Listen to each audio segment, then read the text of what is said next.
बताइए, लंका किसने जलाई? हाँ नहीं,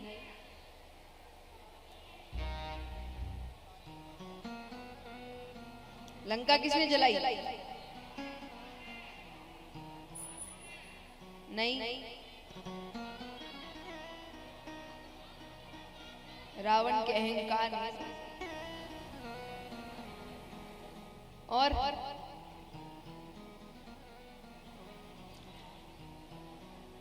हनुमान जी की पूंछ ने लंका को आग लगाई पार्वती जी।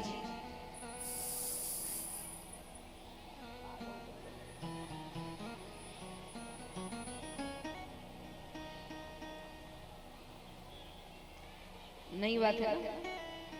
कथा के पीछे कथा जो मैं बता रही थी, सुनिए। तब ये हो गया, सोने का जो महल था वो तो चला गया, वापस कैलाश पर्वत पे आ गए। पार्वती जी के मन में क्रोध था, क्योंकि है तो गलत बात ना, ऐसे थोड़ी आप घर आप इतनी मेहनत से बनाएंगे, पंडित जी पूजा करने आए और दक्षिणा में घर ही लेके चले जाए, कोई सही बात थोड़ी है, गलत ही हुआ जो हुआ। अब भोले बाबा भोले हैं तो उनके भोलेपन का फायदा उठाया, और असलियत में वो घर का चाव भोले बाबा का तो कभी था ही नहीं।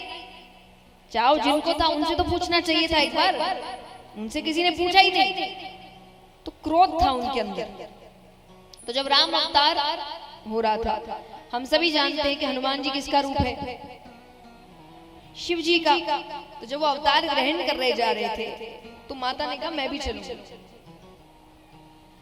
तो हनुमान जी ने कहा कि एक तो मैं ब्रह्मचारी के रूप में जा रहा हूँ, और ऊपर से जिस समय जा रहा हूँ उस वक्त मेरे प्रभु खुद ही अपनी पत्नी से दूर होंगे, उनके वियोग में होंगे, मैं कैसे पत्नी के रूप में किसी को लेकर चला जाऊं?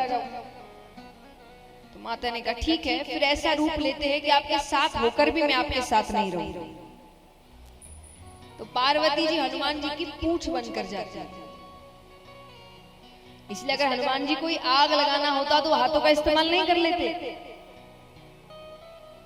लेकिन आग किसने लगाई? पूंछ ने। असलियत में आग पार्वती जी ने लगाई थी कि महल मेरा था, मेरा ही रहेगा, और मेरा नहीं तो किसी का। तो उन्होंने लंका को आग लगा दी। तो ये इस प्रकार कथा आती है, वरना वहां पर लंका को आग लगाने की कोई बात थी नहीं। तो इस प्रकार जो घर की बात आती है, तो वो कैलाश पर्वत पे ही फिर रहते थे दोनों। तो कहा कि अगर सबसे ज्यादा प्रेम किसी में है तो ये इन दोनों में ही है, हमेशा साथ रहते हैं। नारद जी ने कहा इतना ही प्रेम है तो अगर मैं उनके बीच झगड़ा करवा दूं तो? अब आपको लग सकता है कि पति पत्नी के बीच तो झगड़े होते ही हैं, कौन सी बड़ी बात है।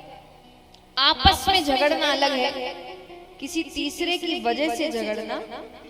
अगर कोई तीसरा आए और आपके भी झगड़ा करवा के चला जाए तो फिर आपके प्रेम में अभी भी कमी